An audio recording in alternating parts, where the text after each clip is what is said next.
আল্লাহ পাকের নবী মুহাম্মদুর রাসূলুল্লাহ সাল্লাল্লাহু আলাইহি ওয়াসাল্লাম হযরত সাদ ইবনে মুআযের জানাজা নামাজের জন্য বার হলেন, সাহাবারাও বেরিয়ে পড়লেন। সাদ ইবনে মুআযের বাড়িতে এলেন। সাদ ইবনে মুআযের জানাজা নামাজ হয়ে গেল। ওনার লাশটাকে নিয়ে কবরের ধারে রাখা হলো। এরপরে লাশটাকে কবরের ভিতরে রাখা হলো, কবরের ভিতরে মাটি দেওয়া হলো। আল্লাহ পাকের নবী সাহাবী হযরত জাবের বলেন, আমরা রাসূলকে জিজ্ঞেস করলাম, ইয়া রাসূলুল্লাহ, ইয়া হাবিবাল্লাহ, হুজুর আজ অবধি অনেকগুলো মাইয়েতের দাফনে আমরা আপনার সাথে শরীক হলাম, কিন্তু কোন কবরের ধারে দাঁড়িয়ে এইভাবে আপনি তাসবিহ পড়েননি। কোন কবরের ধারে দাঁড়িয়ে উঁচু আওয়াজে আপনি এইভাবে তাকবীর পড়েননি। লিমা সাব্বাহতা সুম্মা কাব্বারতা ইয়া রাসূলুল্লাহ, ইয়া রাসূলুল্লাহ, ইয়া হাবিবাল্লাহ, হুজুর আজ আপনি আপনার সাদ ইবনে মুআযের কবরের ধারে দাঁড়িয়ে হুজুর আপনি কেন তাসবিহ পড়ছিলেন? কেন পড়ছিলেন? সুবহানাল্লাহি ওয়া বিহামদিহি সুবহানাল্লাহিল আযীম সুবহানাল্লাহি ওয়া বিহামদিহি সুবহানাল্লাহিল আযীম সুম্মা কাব্বারতা ইয়া রাসূলুল্লাহ, ইয়া হাবিবাল্লাহ, হুজুর এরপরে আপনি তাকবীরের আওয়াজ তুলছিলেন, আল্লাহু আকবার, আল্লাহু আকবার, আল্লাহু আকবার। ইয়া রাসূলুল্লাহ, ইয়া হাবিবাল্লাহ, হুজুর আমরা তো বিষয়টা বুঝলাম না। দয়ার নবী মুহাম্মদুর রাসূলুল্লাহ সাল্লাল্লাহু আলাইহি ওয়াসাল্লাম সাহাবীদেরকে জবাব দিয়ে বললেন, ও সাহাবীরা, লাকাদ তাদায়াকাল কবরু আলা হাযাল আবদিস সালিহ। ও আমার সাহাবীরা, আমি মুহাম্মদুর রাসূলুল্লাহ সাল্লাল্লাহু আলাইহি ওয়াসাল্লাম আমার সাদ ইবনে মুআযের লাশটাকে কবরে নামানোর পরে আমি নিজের চোখে দেখতে পাচ্ছিলাম আমার সাদ ইবনে মুআযের কবরটা সংকীর্ণ হয়ে যাচ্ছিল। আমার বড় ভয় হলো। আমি মুহাম্মদুর রাসূলুল্লাহ সাল্লাল্লাহু আলাইহি ওয়াসাল্লাম এই দৃশ্যটা দেখে তার কবরের ধারে দাঁড়িয়ে তাসবিহ পড়তে শুরু করলাম, তাকবীর পড়তে শুরু করলাম। আমি আল্লাহর হাবিব আমার আওয়াজ পেয়ে তোমরাও তাসবিহ পড়া শুরু করলে, তোমরাও তাকবীর পড়া শুরু করলে। আল্লাহ তাআলা, আল্লাহ পাক তোমাদের তাসবিহ, তোমাদের তাকবীর, আমার তেলাওয়াতকৃত তাসবিহ আর আমার তেলাওয়াতকৃত তাকবীরকে কবুল করে নিয়ে আল্লাহ তাআলা সুম্মা ফাররাজাহুল্লাহু আনহু, আল্লাহ পাক রব্বুল আলামিন আমার সাদ ইবনে মুআযের কবরটাকে প্রশস্ত করে দিলেন।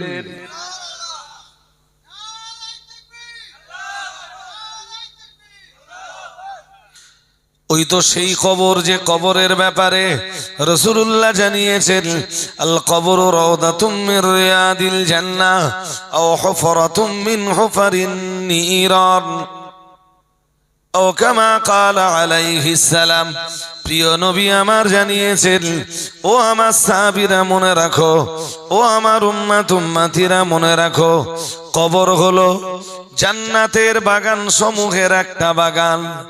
আও হুফরাতুম মিন হুফারিন নিরান, রাসূলুল্লাহ জানিয়েছেন, অথবা কবর হলো জাহান্নামের কূপ সমূহের একটা কূপ। বলুন নাউজুবিল্লাহ। কেউ আছে ওই কবরে বেহেশতি আনন্দে,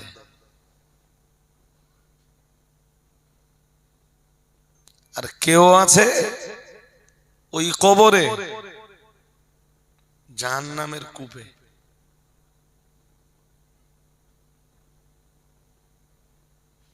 কবর খুঁড়লেও আমরা দেখব না, সে চোখ আমাদের নেই।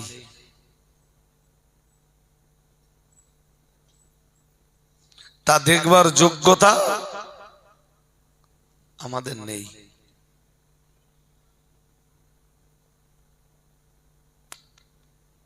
কিন্তু বলেছেন রাসূলুল্লাহ, তিনি উম্মতের কাছে চির সত্যবাদী নবী। হাদিসে এসেছে ওহুয়াস সাদিক ওয়াল মাসদুক, তিনি সত্যবাদী, চির সত্যবাদী এবং সত্যায়িত। তিনি তার 63 বছরের জিন্দেগিতে একটিও মিথ্যা কথা বলেননি। আর একটু মন খুলে বলেন। তিনি বলেছেন কারোর কবর বলুন জান্নাতের, জাহান্নামের কূপ। এ বেটা,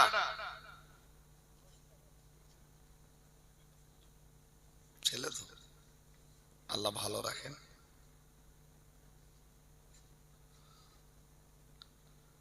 ছোটবেলা থেকে দিনের তালিমটা দিতে একদম ভুলবেন না। আপনি মরে যাবার পরে কোন হুজুরের আসবার দরকার নেই। ছেলেই যেন আল্লাহর কাছে হাত তুলে আপনার মাগফিরাত চাইতে পারে। যেটা আমি করি, আমি যত নামাজে হাত তুলি, আমার আব্বাজি নেই, আম্মা বেঁচে আছেন, আব্বা আম্মা দুজনের জন্যই আল্লাহর কাছে মাগফিরাতের কামনা করি। এটা সন্তানের ডিউটি। কেন জানেন? শুনে নেন, হাসরের মাঠে হাদিসে এসে একটা লোক উঠবে। লোকটা উঠবার পরে দেখবে তার আমলনামায় প্রচুর পরিমাণ নেকি। তো সে তখন বলবে, আল্লাহ এত নেকি আমি করিনি,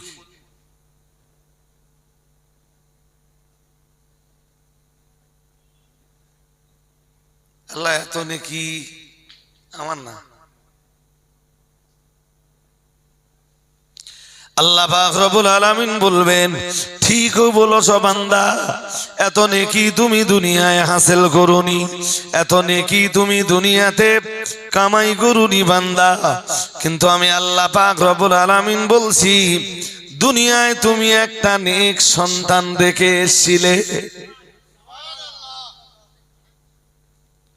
আর একটু মন খুলে বলুন, কি হলো? কোনো অসুবিধা নাকি? কোনো অসুবিধা? শোনেন, ও তো অসুবিধা নেই। কেন, আমি কি কোনোদিন বলেছি যে আপনারা আমার সাথে বেয়াদবি করে ফেলেছেন? আমার সাথে কেউই বেয়াদবি করে না।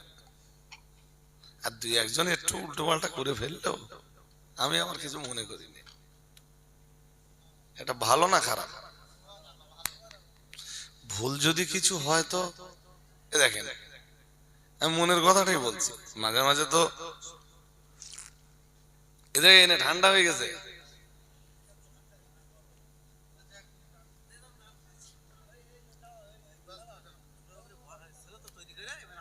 খবরদার ই যেন গরম করে আনবেন না একদম। আমি বলো গরম করা চা খাইনি বলো। আর আপনাদেরও বলছি গরম করা চা কখনো খাবেন না, আমি নিষেধ করি সব জায়গায়। আপনি বসেন। হাজরিনে মজলিস, একটু মূল লাগান, লাগালে বিষয়টা বুঝবেন। ও তখন বলবে, আল্লাহ আমি এত নেকি করিনি। আল্লাহ বলবেন, শোন, ঠিকই বলেছিস, তুই এত নেকি করিসনি,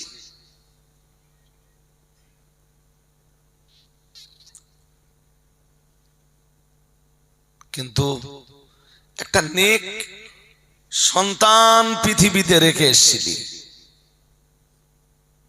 তোর এই নেকি তো সেই নেক সন্তানের দোয়ার ফল। আর একটু মন খুলে বলুন। নেক্সট সন্তান মানে যেন ভাববেন না আলেম। হ্যাঁ, আলেম নেক্সট সন্তান, কিন্তু নেক্সট সন্তান হওয়ার জন্য মৌলানা হওয়া শর্ত নয়, হাফেজ হওয়া শর্ত নয়, মুফতি কারি হওয়া শর্ত নয়। নেক্সট সন্তান নামাজি সন্তান, আমার দিকে, নেক্সট সন্তান নামাজি সন্তান, নেক্সট সন্তান রোজাদার সন্তান, নেক্সট সন্তান সত্যবাদী সন্তান, নেক্সট সন্তান টাস, পাশা, লটারি, জুয়া, মদ, গাঁজা ইত্যাদি বর্জনকারী সন্তান।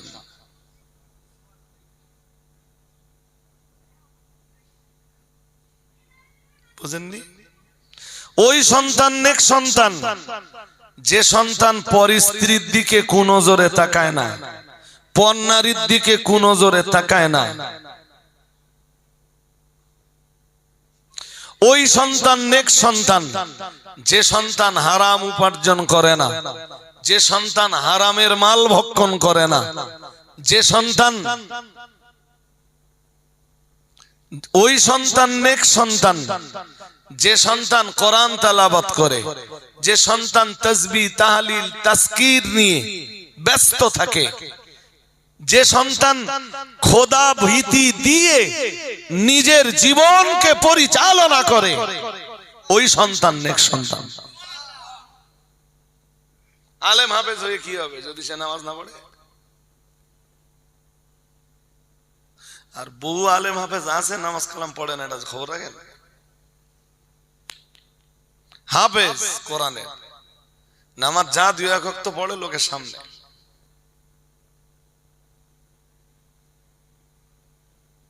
লোক চক্ষুর আড়ালে চলে গেলে নামাজ নেই। ওই সন্তান কি নেক্সট সন্তান হলো? জোরে বলে না। হ্যাঁ, আমার সঙ্গে যাবেন, প্যান্ট শার্ট পরে ঘুরে বেড়াচ্ছে,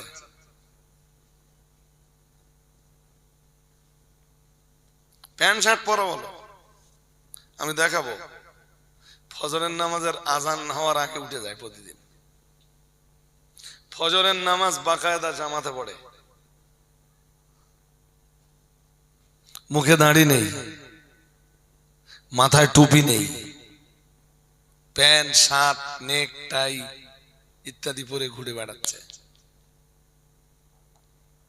কলেজের লেকচারার, হায়ার এডুকেটেড। এক্ষুনি আমেরিকায় গেলে 7 লাখ থেকে 10 লাখ টাকা মাইনে পাবে মাসে, যায় না। দুনিয়া খুব বেশি দরকার নেই হুজুর। এই কদিন আগে আমার কাছ থেকে ফিরে এলে, হুজুর এখন দরকার একটাই জিনিস, সেটা হলো জান্নাত। দরকার একটাই জিনিস, সেটা আল্লাহর রেজামন্দি, আল্লাহর খুশি।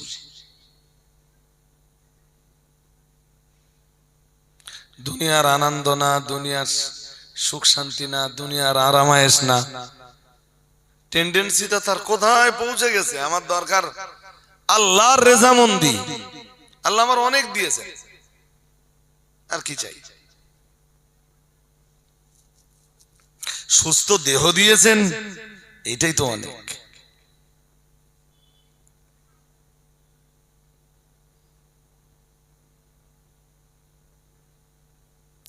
কার কবরের যে কি কন্ডিশন, আমাদের কাছে তো কোনো মেসেজ নেই।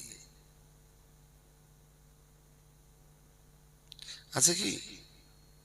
রাসূলুল্লাহ কবর জগতের যে ভয়ঙ্কর দৃশ্য বিশ্ববাসীর কাছে উপস্থাপন করেছেন,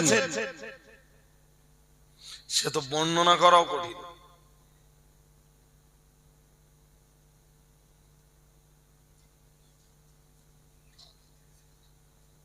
আমরা তো ভুলেই গেছি প্রায়। প্রায় ভুলেই গিয়েছি সবকিছু। আমরা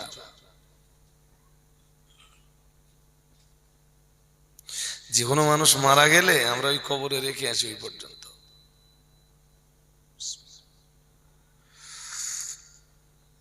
কবরের যে কি হাল বলুন, কবরের আযাব থেকে মুক্তি পাওয়ার জন্য আমাদের আমল কি আছে? কবরের শাস্তি থেকে মুক্তি পাওয়ার জন্য রাসূলুল্লাহ একটা আমল দিয়েছেন, সেটা হলো সূরা মুলকের তেলাওয়াত। প্রতিদিন রাত্রে সূরা মুল পড়ো। আজকে রাত্রে আমার এখনো পড়া হয়নি। সূরা মুল সকাল থেকে দুবার পড়ে ফেলেছি, আলহামদুলিল্লাহ। কখন জানেন? স্কুলে যাওয়ার সময় একবার পড়েছি, বাইক চালাতে চালাতে, আর স্কুল থেকে আসবার সময় আর একবার পড়ে ফেলেছি।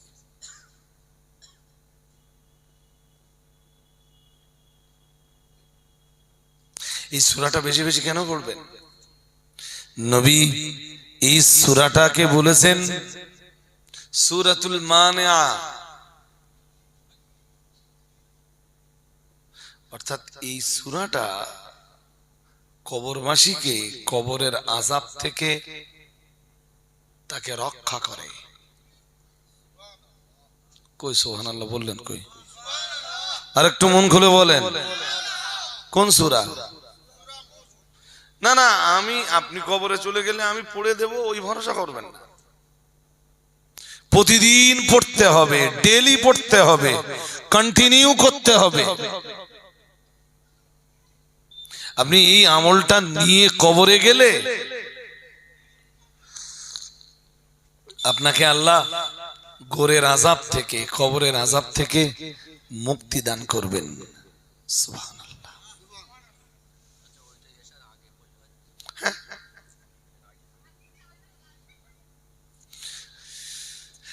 রাসূলুল্লাহ দুটো সূরা প্রত্যেক রাত্রে পড়তেন, সূরা মুলক, সূরা সাজদা।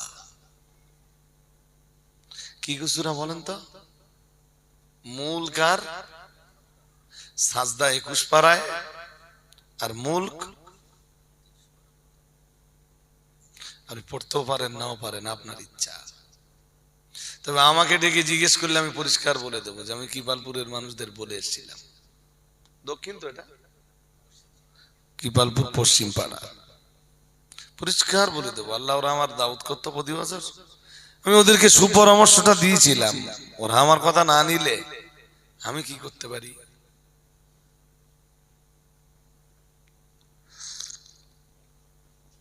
আপনারা আমাদের ভালোবাসেন, আপনাদের কাছে আমার ভালোবাসার একটা দাবি, কোরআনটা শিখে ফেলে এশার নামাজের আগে পরে প্রতিদিন সূরা মুলকটা পড়ুন। এই দুটা মুলক আর সাজদা, এই দুইটা না পড়ে যেন আপনার চোখের দুটো পাতা এক জায়গায় না হয়।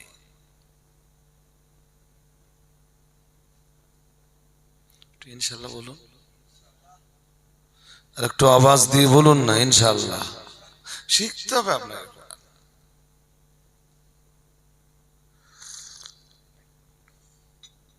কোন মাইয়িতকে যখন কবর দেওয়া হয়,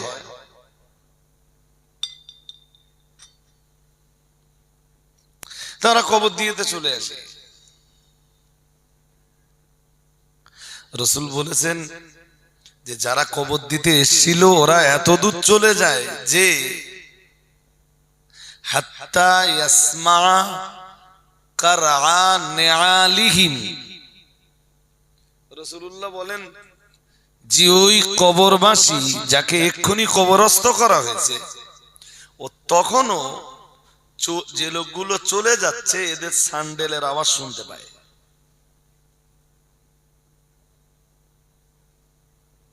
কে শুনতে পায়?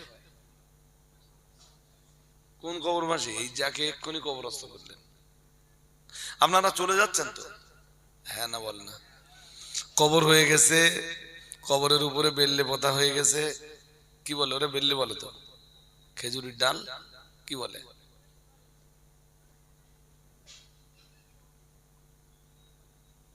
ওরা আল্লাহ জিকির করে। যে কাঁচা ডালগুলো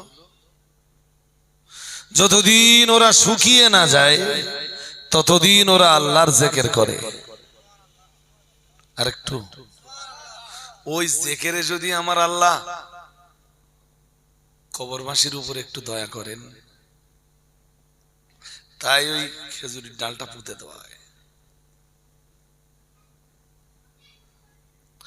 আর আপনি কাফনের কাপড়ের ভিতরে যদি জিকির সঙ্গে নিয়ে কবরে যান,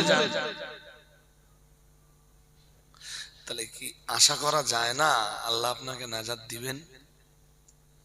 হ্যাঁ না কিছু বলেন, বলবেন তো?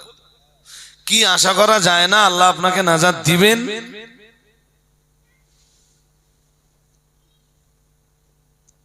সাদ বিন মুআজের ইন্তেকাল যখন হলো, হযরত জাবের হাদিসটা বর্ণনা করেছেন মিশকাতের বাবু ইসবাতে আযাবিল কবরের পর্বে। এই হাদিসটা সুন্দর করে জায়গা দেওয়া আছে, পড়ে নেবেন ওখান থেকে। বাবু ইসবাতি আযাবিল কবর।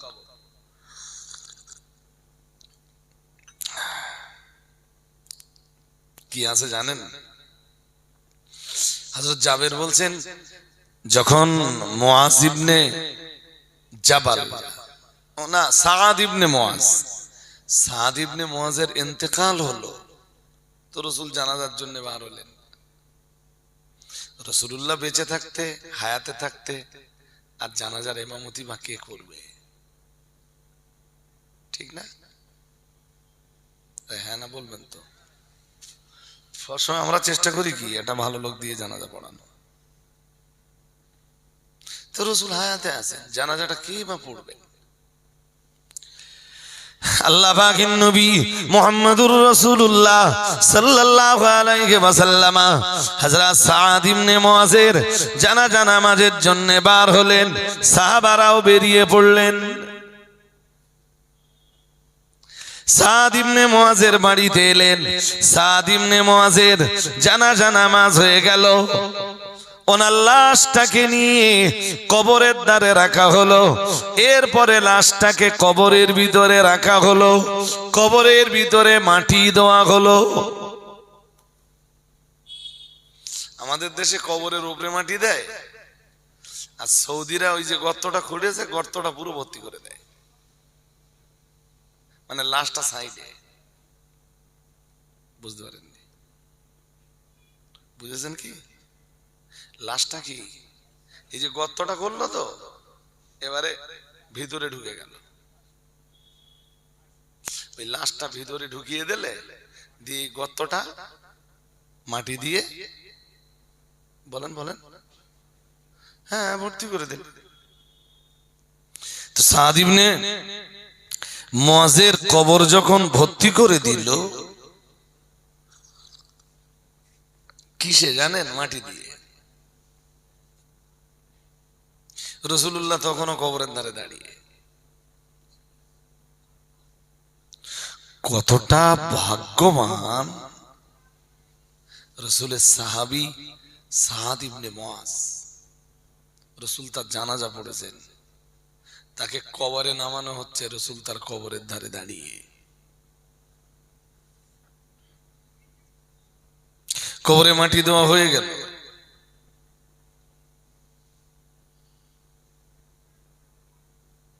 হযরত জাবের বলেন, হঠাৎ রাসূলুল্লাহ সাব্বাহা রাসূলুল্লাহি ফাসাব্বাহনা,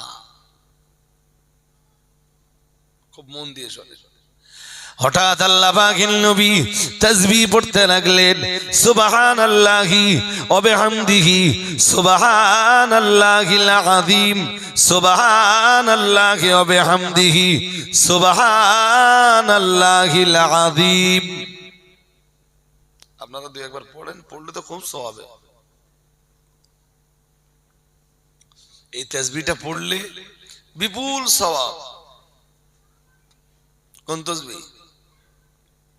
সুবহানাল্লাহি ওয়া বিহামদিহি সুবহানাল্লাহিল আযীম। আল্লাহ পাকের নবী তাসবিহ পড়তে লাগলেন। হযরত সাহাবী জাবেরের বর্ণনা, ফাসাব্বাহনা, আমরা আমাদের রাসূলকে দেখে আমরাও তাসবিহ পড়া শুরু করলাম। সুবহানাল্লাহি ওয়া বিহামদিহি সুবহানাল্লাহিল আযীম। ثم كبر فكبرنا।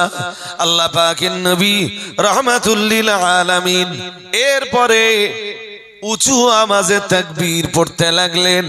আল্লাহু আকবার, আল্লাহু আকবার, আল্লাহু আকবার, আল্লাহু আকবার। রাসূলুল্লাহ তাসবিহ পড়ছিলেন, রাসূলুল্লাহ তাকবীর পড়ছিলেন। সাহাবী জাবেরের বর্ণনা, আল্লাহ পাকের হাবিব যখন তাকবীর পড়া শুরু করলেন, আমরাও তাকবীর পড়া শুরু করলাম। আরেকটু মন খুলে বলেন, একবার আল্লাহু আকবার বলার কত মূল্য আছে জানেন?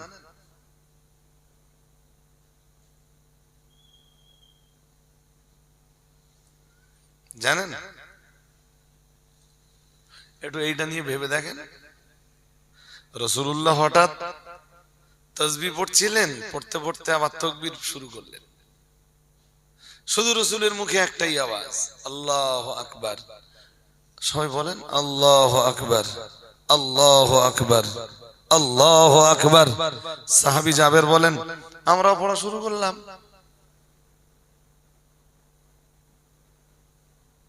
রাসূল যখন কবরটা ছেড়ে বাইরে এলেন, আল্লাহ পাকের নবী সাহাবী হযরত জাবের বলেন, আমরা রাসূলকে জিজ্ঞেস করলাম, ইয়া রাসূলুল্লাহ, ইয়া হাবিবাল্লাহ, হুজুর আজ অবধি অনেকগুলো মাইয়েতের দাফনে আমরা আপনার সাথে শরীক হলাম, কিন্তু কোন কবরের ধারে দাঁড়িয়ে এইভাবে আপনি তাসবিহ পড়েননি। কোন কবরের ধারে দাঁড়িয়ে উঁচু আওয়াজে আপনি এইভাবে তাকবীর পড়েননি। লিমা সাব্বাহতা সুম্মা কাব্বারতা ইয়া রাসূলুল্লাহ, ইয়া রাসূলুল্লাহ, ইয়া হাবিবাল্লাহ, হুজুর আজ আপনি আপনার সাদ ইবনে মুআযের কবরের ধারে দাঁড়িয়ে হুজুর আপনি কেন তাসবিহ পড়ছিলেন? কেন পড়ছিলেন? সুবহানাল্লাহি ওয়া বিহামদিহি সুবহানাল্লাহিল আযীম, সুবহানাল্লাহি ওয়া বিহামদিহি সুবহানাল্লাহিল আযীম। সুম্মা কাব্বারতা ইয়া রাসূলুল্লাহ, ইয়া হাবিবাল্লাহ, হুজুর এরপরে আপনি তাকবীরের আওয়াজ তুলছিলেন, আল্লাহু আকবার, আল্লাহু আকবার, আল্লাহু আকবার। ইয়া রাসূলুল্লাহ, ইয়া হাবিবাল্লাহ, হুজুর আমরা তো বিষয়টা বুঝলাম না। দয়ার নবী মুহাম্মদুর রাসূলুল্লাহ সাল্লাল্লাহু আলাইহি ওয়াসাল্লাম সাহাবীদেরকে জবাব দিয়ে বললেন, ও সাহাবীরা, লাকাদ তাদায়াকাল কবরু আলা হাযাল আবদিস সালিহ। ও আমার সাহাবীরা, আমি মুহাম্মদুর রাসূলুল্লাহ সাল্লাল্লাহু আলাইহি ওয়াসাল্লাম আমার সাদ ইবনে মুআযের লাশটাকে কবরে নামানোর পরে আমি নিজের চোখে দেখতে পাচ্ছিলাম আমার সাদ ইবনে মুআযের কবরটা সংকীর্ণ হয়ে যাচ্ছিল। আমার বড় ভয় হলো। আমি মুহাম্মদুর রাসূলুল্লাহ সাল্লাল্লাহু আলাইহি ওয়াসাল্লাম এই দৃশ্যটা দেখে তার কবরের ধারে দাঁড়িয়ে তাসবিহ পড়তে শুরু করলাম, তাকবীর পড়তে শুরু করলাম। আমি আল্লাহর হাবিব আমার আওয়াজ পেয়ে তোমরাও তাসবিহ পড়া শুরু করলে, তোমরাও তাকবীর পড়া শুরু করলে। আল্লাহ তাআলা, আল্লাহ পাক তোমাদের তাসবিহ, তোমাদের তাকবীর, আমার তেলাওয়াতকৃত তাসবিহ আর আমার তেলাওয়াতকৃত তাকবীরকে কবুল করে নিয়ে আল্লাহ তাআলা সুম্মা ফাররাজাহুল্লাহু আনহু, আল্লাহ পাক রব্বুল আলামিন আমার সাদ ইবনে মুআযের কবরটাকে প্রশস্ত করে দিলেন।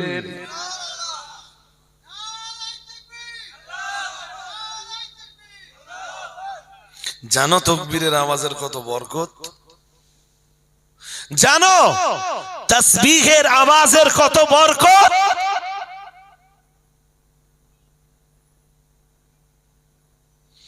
এই তাসবিহ, এই তাকবীর যদি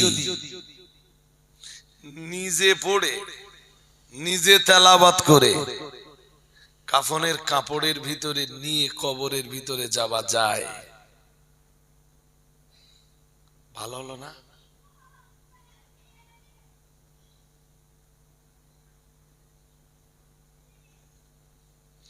তাসবিহ নামাজের ভিতরে আছে, তাকবীর হ্যাঁ না বলে না? নেই নেই।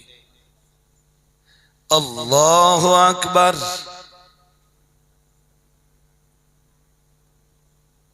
কাকে ডাকছি? কার জন্য অবনত হচ্ছি? কেরাত পড়া শেষ হয়ে গেল, রুকুতে যাব, বলেন। তাকবীর নামাজে নেই। রুকু থেকে উঠলাম, সামিআ আল্লাহু লিমান হামিদা, তারপর সাজদা যাওয়ার সময়, আবার সাজদা থেকে উঠবার সময়, দ্বিতীয় সাজদা যাওয়ার সময়, দ্বিতীয় সাজদা থেকে উঠবার সময়। কিছু ভাবছেন?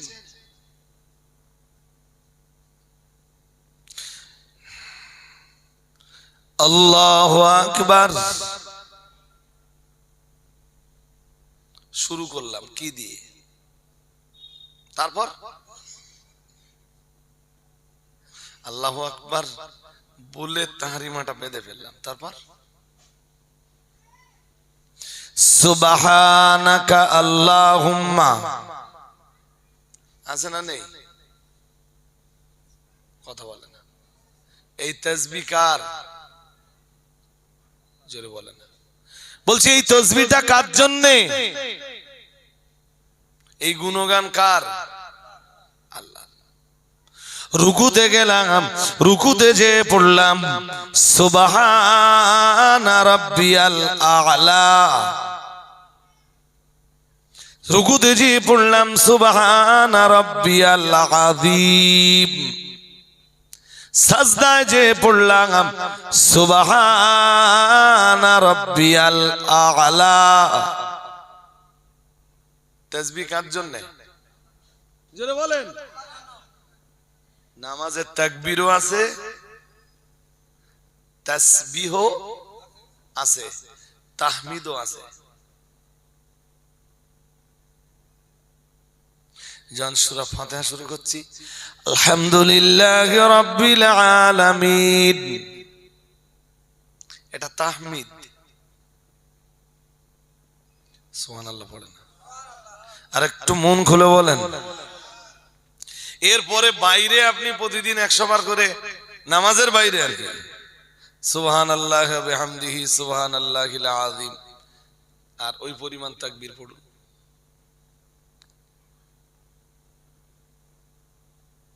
যদি মনে হয় পরকালে বাঁচার ইচ্ছা আছে, যদি মনে হয় না হুজুর পরকালে যায় হবে না, ভ্যান চালাবো,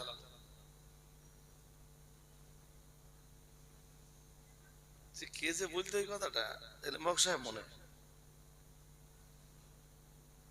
তো মরে গিয়ে ভ্যান চালাবো, দুনিয়াও ভ্যান চালাচ্ছি, মরে যাবো ভ্যান চালাবো।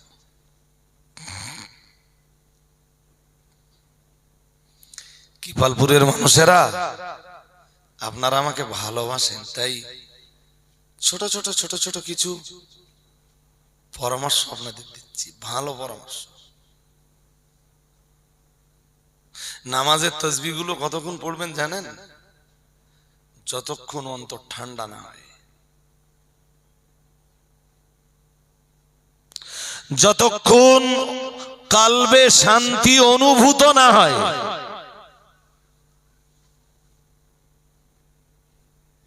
এবং এইটা পড়বার সময় দুনিয়ার কোনো খেয়াল থাকবে না, একটাই খেয়াল, আমি আমার রবের তাসবিহ পড়ছি। কার তাসবিহ? জোরে বলেন, কার তাসবিহ পড়ছি?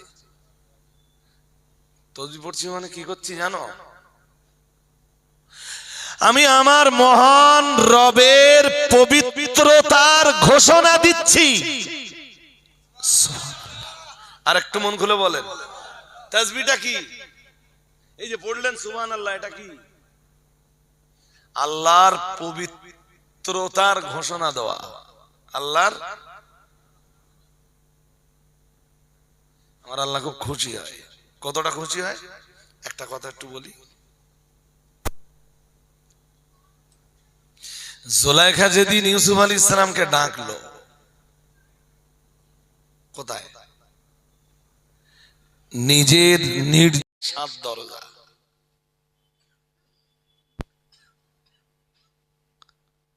ইউসুফ আলাইহিস সালাম তো নবী, কিছুটা আঁচ করতে পেরেছিলেন। ভেবেছিলেন আজকের এই সময়ে জুলাইখার এই আহ্বানটা ইউসুফের জন্য কোনো ফাঁদ নয় তো?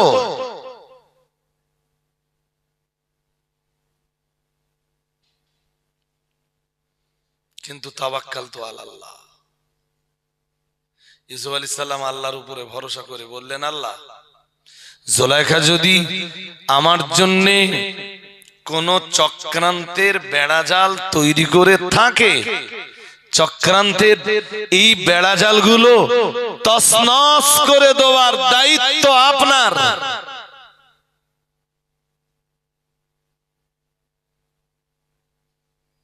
আমি জুলাইখার প্রতি আসক্ত নই, জুলাইখার প্রতি আমার কোনো আসক্তি নেই। ইউসুফের যে কলবে আল্লাহর মহাব্বত জায়গা পেয়েছে, ইউসুফের সেই কলবে জুলাইখার অবৈধ ভালোবাসা জায়গা পেতে পারে না। সুবহানাল্লাহ। আরেকটু, কিন্তু ইউসুফ আলাইহিস সালামের কাছে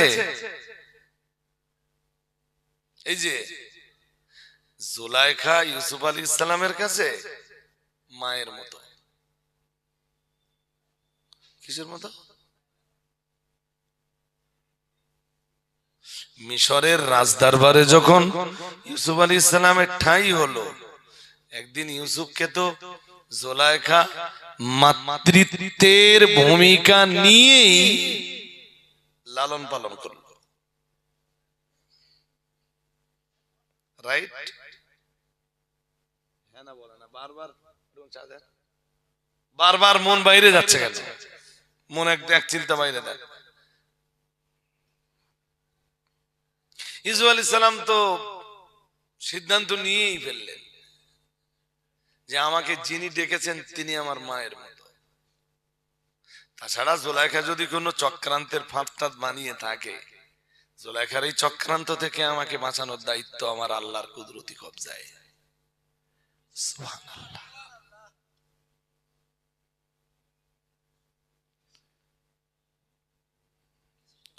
ওয়া ইয়াত্তাকিল্লাহা ইয়াজআল লাহু মাখরাজা।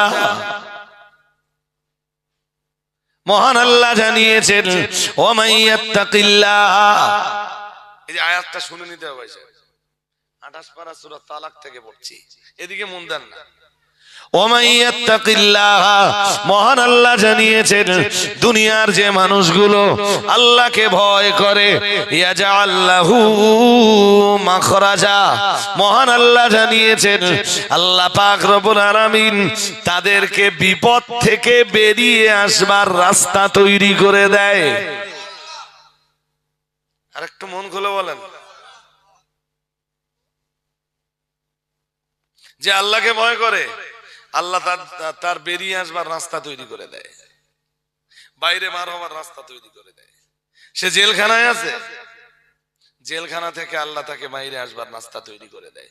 সে বিপদে আছে, এই বিপদ কাটিয়ে বাইরে আসবার রাস্তা আল্লাহ তাকে তৈরি করে দেয়। কেউ তার জন্য চক্রান্তের জাল বিছালো, এই জাল কেটে বেরিয়ে আসবার রাস্তা আল্লাহ তার তৈরি করে দেয়। কার জন্য? যে আল্লাহকে ভয় করে, যে আল্লাহরে ভয় করে। তার রুজি রুটির একটু অসচ্ছলতা, আমার আল্লাহ তার জন্য সচ্ছলতার দরজা খুলে দেয়। আর একটু মন খুলে বলেন না, আমাদের মূল ঘাটতি কিসে? আল্লাহর ভয় নেই। মূল ঘাটতি কিসে? কথা বলেন না। মূল ঘাটতি কিসে? নইলে কোরআনের আয়াত মিথ্যা নয় ভাই, আমি প্রমাণ দিয়ে আপনাকে বোঝাতে পারবো। ওই আয়াত ওমাই ইয়াত্তাকিল্লাহ ইয়াজআল লাহু মাখরাজা। সুবহানাল্লাহ। আর একটু মন খুলে বলেন, কোরআন কোন জিন শয়তানের কথা নয়, কোরআন কোন মানব সন্তানের কথা নয়, কোরআন জিন শয়তানের শয়তানি নয়, কোরআনুল কারীম মানুষের তৈরি করা রচনা করা কোন বাণী নয়, কোরআনুল কারীম আমার আল্লাহর নাযিল করা কালাম। আরেকটু মন খুলে বলেন, দেয়ার ইজ নো ডাউট। সুতরাং আমার আল্লাহর কথা মিথ্যা হতে পারে না। আমার আল্লাহ অপেক্ষা সত্যবাদী আর কেউ হতে পারে না। ইউসুফ আলাইহিস সালাম ভরসাটা করলেন আল্লাহর উপরে, বলেন আল্লাহ আমি যাচ্ছি, হেফাজতের মালিক আপনি। ইউসুফ আলাইহিস সালাম যখন জুলাইখার আহ্বানে যাচ্ছেন, পিছন দিয়ে সেবিকারা সব দরজাগুলো লক করে দিচ্ছে। 7 দরজাতেই লক করে দেওয়া হলো, তালা মেরে দেওয়া হলো। সেবিকা অন্য একটা দরজা দিয়ে বেরিয়ে গেল, যাওয়ার সময় সেটাও তালা দিয়ে দেবে। এখন ঘরের ভিতরে শুধু ইউসুফ আর জুলাইখা। ইউসুফ আলাইহিস সালাম পুরো বুঝতে পারলেন চক্রান্তের জাল, মাথাটা নিচু। আপনি আমাকে ডেকেছেন? জুলাইখার মুখের দিকে তাকিয়ে নয়,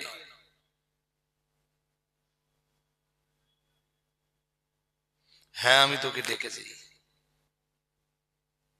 তুই কি জানিস তুই আমার গোলাম? ইউসুফ আলাইহিস সালাম বললেন, জানি ম্যাডাম। তুই কি এটা জানিস গোলামের উপরে তার মনিবের অধিকার আছে? বললেন, সেটাও জানি। তোর কি মনে আছে তুই আমার কথা শুনতে বাধ্য?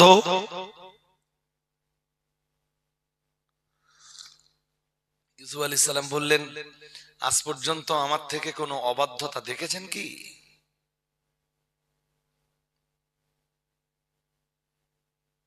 জুলাইখা আবার বলল, তাহলে আজকে আমি যা বলবো তুই তা শুনবি? ইউসুফ আলাইহিস সালাম বললেন, অবশ্যই শুনবো, যদি আমার মালিকের হুকুমের সঙ্গে খেয়ানত না করা হয়। আমার রব যে সংবিধান দিয়েছেন সেই সংবিধানের প্রতি যদি খেয়ানত না হয়, অবশ্যই আজও আপনার হুকুম পালন করব। আর আপনার হুকুম পালন করতে যে যদি দেখি আমার আল্লাহর হুকুম পালনে কোনো ঘাটতি হচ্ছে, আমি অবশ্যই আপনার কথার বিরোধিতা করব। সুবহানাল্লাহ। আর একটু মন খুলে বলো, কেন? লা তাআতা লিমাখলুকিন ফি মাসিয়াতিল খালিক আও কামা ক্বালা আলাইহিস সালাম। প্রিয় নবী মুহাম্মদুর রাসূলুল্লাহ সাল্লাল্লাহু আলাইহি ওয়াসাল্লাম নবী আমার জানিয়ে দিয়েছেন, ও আমার সাহাবীরা মনে রাখো, আমি মুহাম্মদুর রাসূলুল্লাহ সাল্লাল্লাহু আলাইহি ওয়াসাল্লাম বলছি, লা তাআতা লিমাখলুকিন, সৃষ্টির আনুগত্য চলবে না, ফি মাসিয়াতিল খালিক, আল্লাহর সাথে নাফরমানি করে, আল্লাহর সাথে বিশ্বাসঘাতকতা করে দুনিয়ার কোন সৃষ্টির আনুগত্য চলবে না। বুঝতে পারেন? যদি বুঝতে না পেরে থাকেন তাহলে কমেন্টস করতে হবে আপনাদের। কথাটা বুঝতে পারেন? কোন সৃষ্টির আনুগত্য করতে যে স্রষ্টার সাথে বিশ্বাসঘাতকতা করা যাবে না। আমি একটা উদাহরণ দেই, যেই উদাহরণ দিলে আপনারা ভালোভাবে বুঝতে পারেন। যেসব পিসাবরা পায়ে সেজদা করায়, আপনি যে সাজদা দিলে পিসাব খুশি, হ্যাঁ না বলেন? আর পীরের পায়ে সাজদা দিলে নাখোশকে, হ্যাঁ? তাহলে আল্লাহকে নাখোশ করে কোন সৃষ্টিকে খুশি করা যায় না। ওইটাই রাসূল হাদিসে বলতেছেন।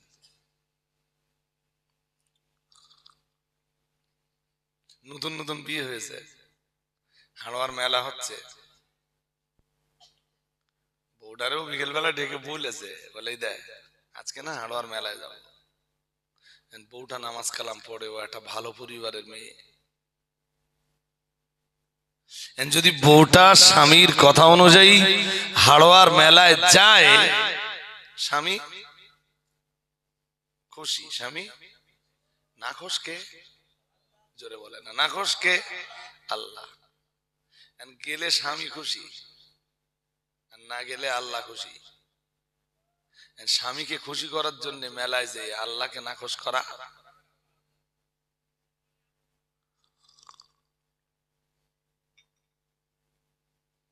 আমি কি বোঝাতে পারছি? হ্যাঁ না কিছু বলেন না, অসুবিধা হচ্ছে। রমজান মাস, মধ্যে লোকটা রোজা টোজা কিচ্ছু রাখে না, দিনের বেলা স্ত্রীকে ডেকেছে বিছানায়। এর চেয়ে কি খুলে বলা লাগবে? কথা বলে না। বউটা তার রোজায় আছে, ও যদি স্বামীর কথা শোনে স্বামী খুশি, নাখোশকে, জোরে বলে না। এর করণীয় কি? স্বামী নাখোশ হয় হোক, খুশি করা লাগবে কার? তার রাসূল ওইটাই হাদিসে বলতেছেন। আর কটা উদাহরণ দিয়ে আপনাদের বোঝাবো।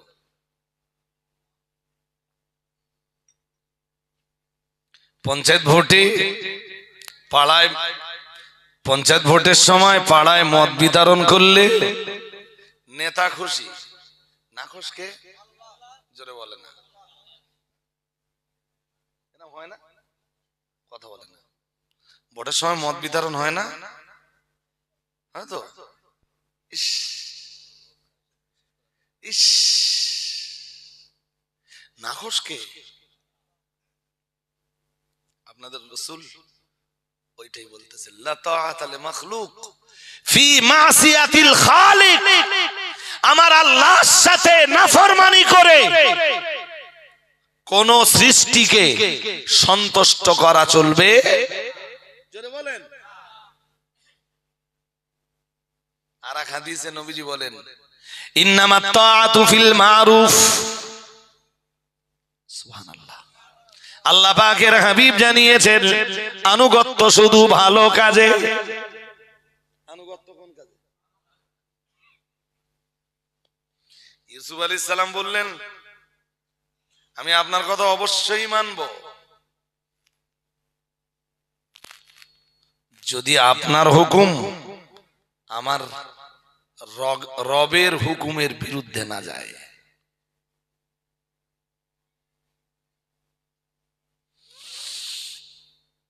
কথা তো অনেক, সব কথা বলে ফেলা সম্ভব না। জুলাইখা বলল, ইউসুফ আমার এই সাজসজ্জা আজকে সব তোর জন্য। ইউসুফ আলাইহিস সালাম বললেন, আনুগত্য তো এক জিনিস আর খেয়ানত আরেক জিনিস।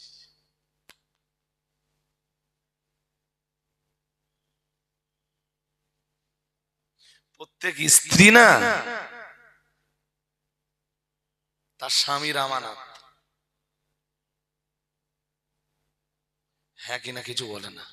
স্বামী দুদিন বাড়ি নাই থাকতে পারে, তার মানে তো এটা নয় যে স্ত্রী তার বেডে কোনো পরপুরুষকে ডেকে দেবে, স্ত্রী তার যৌবনকে পরপুরুষের জন্য বিলিয়ে দেবে, তার মানে তো এটা না। আবার স্বামীর যৌবন প্রত্যেক স্ত্রীর জন্য আমানত। আমি কি কথা বলছি আপনাদের বুঝতে অসুবিধা হচ্ছে? হ্যাঁ, বললেন আমার এই সাজসজ্জা ইউসুফ সব তোর জন্য। কেউ নেই ইউসুফ, শুধু তুমি আর আমি। কেউ আমাদের এই গুনাহের সাক্ষী থাকবে না। ইউসুফ আলাইহিস সালাম বললেন, কেউই গুনাহের সাক্ষী থাকবে না, কিন্তু আমার মালিক তো অন্ধ নন। একটু মন খুলে, আমার রব তো অন্ধ নন, তিনি সবকিছু দেখেন। দরজা খোলা থাকলেও দেখেন, দরজা বন্ধ থাকলেও দেখেন। তিনি দিনের আলোতে যেমন দেখেন, রাতের আধারেও তেমন দেখেন। ক্বালা মাআযাল্লাহ, ইউসুফ আলাইহিস সালাম বললেন, আমি আল্লাহর আশ্রয় চাচ্ছি। কার আশ্রয়? দেওয়ালে একটা লেখা ফুটে উঠলো, ইউসুফ দরজা বন্ধ আছে তো কি আছে, তুমি বাঁচবার চেষ্টাটা তো করো। দৌড় দিলেন ইউসুফ আলাইহিস সালাম। 7 নম্বর দরজায় যে হাত দিলেন, খুলে গেল। 6 নম্বরে হাত দিলেন, খুলে গেল। জুলাইখা দৌড়াচ্ছে বলে পিছনে। এরপর 5, 4, 3, 2 সব কটাতে এসে যখন হাত দিলেন, খুলে গেল। লাস্ট 1 নম্বর দরজায় হাত দিলেন, আর খোলে না।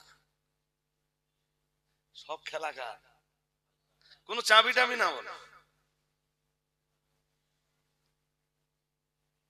জুলাইখা ইউসুফ আলাইহিস সালাম যতক্ষণে দরজা টানাটুনি করছেন, জুলাইখা পিছন দিক দিয়ে যে এইভাবে জামা টেনে ধরেছে খুব জোর।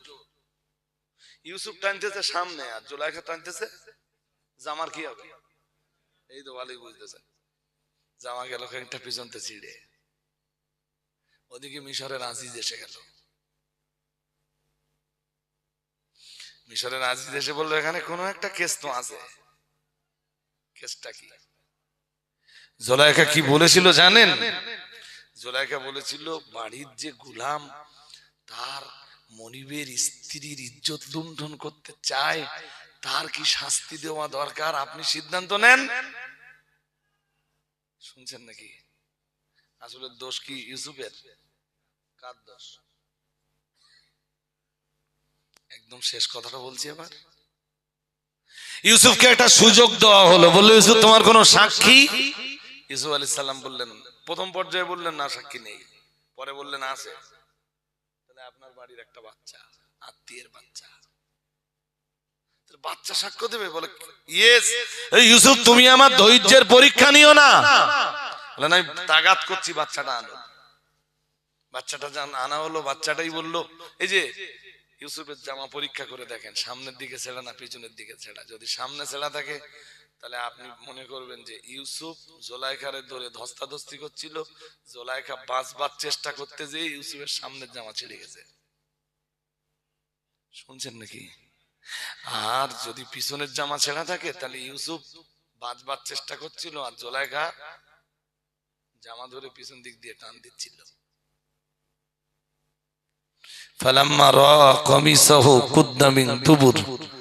যখন মিশরের আজিজ দেখলো যে ইউসুফের পিছনের দিকে জামা ছেঁড়া,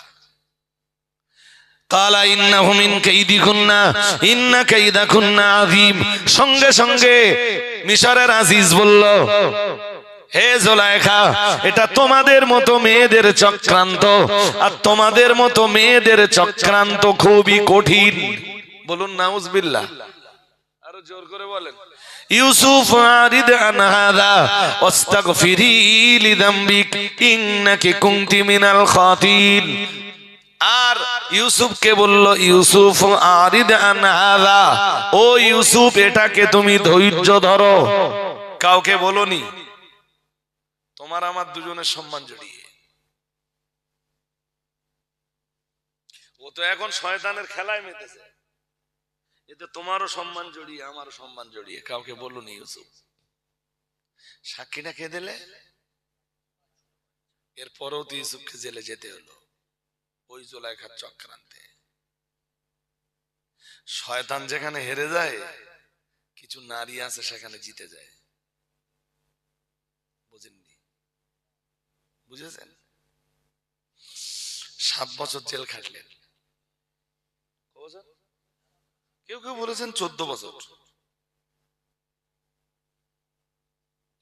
7 বছর জেল থেকে বেরিয়ে তিনি হয়ে গেলেন মিশরের বাদশার প্রধান পরামর্শদাতা। তারপরে হলেন কৃষি মন্ত্রী মিশরে, তারপরে আবার মিশরের খাদ্যমন্ত্রী। বাদশাদের স্বপ্ন দেখেছিল, ওই স্বপ্নের ব্যাখ্যা তো ইউসুফ নবী করেছিলেন যে মিশরে প্রথম 7 বছরে ব্যাপক ফসল ফলবে। আচ্ছা ঠিক আছে, তাহলে তুমি বিষয়টা সামলাও। 7 বছর ইউসুফ নবী প্রচুর গম উৎপাদন করে নিলেন, সেই গম সব গুদামে স্টক করে রাখলেন। কিভাবে? গম এমনি ওই শীষ থেকে ঝেড়ে 7 বছর বস্তায় থাকবে না, নষ্ট হয়ে যাবে, থাকবে 7 বছর। ইউসুফ আলাইহিস সালাম বললেন, গম কিভাবে রাখতে হবে সেটা আমার আল্লাহ আমাকে শিখিয়েছেন, আমি 7 বছর রাখবো, গম কিচ্ছু হবে না। আল্লাহু আকবার। প্রথম 7 বছর গম গুদাম ফসল ফলালেন, গম গুদামজাত করালেন। এরপরে মন দিয়ে শোনেন, মন দিয়ে, এরপরে হযরত ইউসুফ আলাইহিস সালাম পরের 7 বছর যখন দুর্ভিক্ষ শুরু হলো, এবার সব গম নিতে আসতে দুর্ভিক্ষ স্টার্ট। পরের 7 বছর তো ফসল ফলবে না, আকাশ পানি বন্ধ করে দেবে, বুঝেননি? তো যখন গম বন্টন শুরু হলো, একজন যুবক এলো গম নিতে। ইউসুফ আলাইহিস সালাম তখন বসে আছেন, কিভাবে গম বন্টন হচ্ছে সব, কোনো অসুবিধা আছে কিনা দেখভাল করছেন, একটা চেয়ারে বসে আছেন। আর এক যুবক এসে গম দিতে,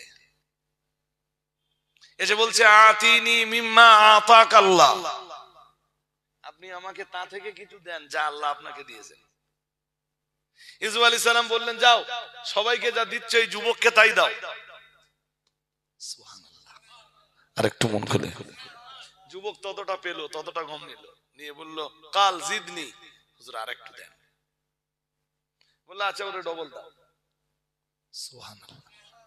ডবল পাওয়ার পরে যুবকটা বলল কাল জিদনি, হুজুর আরেকটু দেন। ইউসুফ আলাইহিস সালাম বললেন, আচ্ছা আরেকবার দাও। কবার হলে? 3 বার পাওয়ার পরও যুবক ছেলেটা বলল, কাল জিদনি, হুজুর আরো দেন। ইউসুফ আলাইহিস সালাম এবার রেগে গেলেন, বললেন, সব তোর দেব, মিশরের লোক খাবে কি? এখন তো দুর্ভিক্ষ চলছে, আর আল্লাহ আমাকে পাঠিয়েছেন নাজাতের মিডিয়া রূপে। আমি এই দুর্ভিক্ষের সময় মিশরবাসীদেরকে আল্লাহর হুকুমে নাজাত দিব, তা সব তোর দিলে মিশরের উপায় কি? ছেলেটা কি বললো জানেন? যুবক ছেলেটা বললো, হুজুর আপনি যদি আমাকে চিনতে পারতেন আমি কে, তাহলে একবার নয়, দুইবার নয়, 3 বার নয়, হুজুর আপনি আমাকে চিনতে পারলে মিশরের পুরো খাদ্য ভান্ডারটাই আমাকে দিয়ে ফেলতেন। বলিস কি তুই, কি বলিস তুই রে? বললেন, ইয়েস, আপনি আমার চিনতে পারেন। ইউসুফ আলাইহিস সালাম রাগ না করে বললেন, কে তুমি? বললেন, হুজুর আমি সেই ছেলেটা যেদিন সব সাক্ষী জুলাইখার পক্ষে ছিল, যে বাচ্চাটা আপনার চারিত্রিক পবিত্রতার সাক্ষ্য দিয়েছিল, আমি হলাম সেই ছেলেটাই। আরেকটু মন খুলে। ইউসুফ আলাইহিস সালাম বললেন, ও যতটা চায় ততটা দাও। সুবহানাল্লাহ। কেন? কেন? ও আমার চরিত্রের পবিত্রতার সাক্ষ্য দিয়েছিল। কিসের সাক্ষ্য? চরিত্রের পবিত্রতার সাক্ষ্য দিয়েছিল। ও যতটা চায় ততটা দাও, কৃপণতা করো না।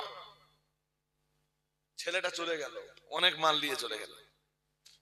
ইউসুফ আলাইহিস সালাম বসে বসে ভাবছেন, তখন আমার আল্লাহ ওহী পাঠালেন, বললেন, ইউসুফ যে তোমার পবিত্রতার সাক্ষ্য দিলে, তুমি তারে এতটা দিলে, কখনো ভেবেছো ইউসুফ দুনিয়ার যে মানুষগুলো আমি আল্লাহ আমার পবিত্রতার সাক্ষ্য দেয়, আমি তাদেরকে কি দিতে পারি? আরেকটু মন খুলে সুবহানাল্লাহ বললে কার পবিত্রতার সাক্ষ্য দেওয়া হয়? জোরে বলে না সুবহান রাব্বিয়াল আযীম বললে কার পবিত্রতার সাক্ষ্য দেওয়া হয়? বুঝতে অসুবিধা হচ্ছে? হ্যাঁ, হাজিরিনে মজলিস, আমার লাল বাতি জ্বলে গেছে, তাকবীরের আওয়াজ হচ্ছিল, হুজুর এসেও পড়েছেন মনে হয়। হ্যাঁ, আর আমিও যাব অনেক রাস্তা আজকে, তো আপনাদেরকে শেষ বেলায় দুটো কথা বলি। আপনাদের কাছে তো প্রতি বছর হাসি, ডাকলে হাসি। একটা আত্মিক ভালোবাসা, আন্তরিকতার বন্ধনে আমরা আবদ্ধ। জান্নাত পর্যন্ত এই ভালোবাসা বহাল থাকুক। বলেন আমিন। সবাই বলেন না আমিন। দ্বিতীয় কথা, আগামী 28শে মাঘ খাদিজার খাতমে বুখারীর অনুষ্ঠান। শুনছেন? ওই কি রে, তুই চা দিবি আমার জিজ্ঞেস করিস রে?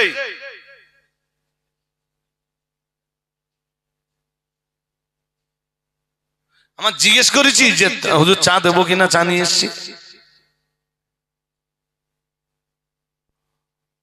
এখনো হুজুরদের সঙ্গে কিভাবে চলতে হয় শিখলে না বাবা, এগুলো শিখতে হবে। তো শিখতে হবে না?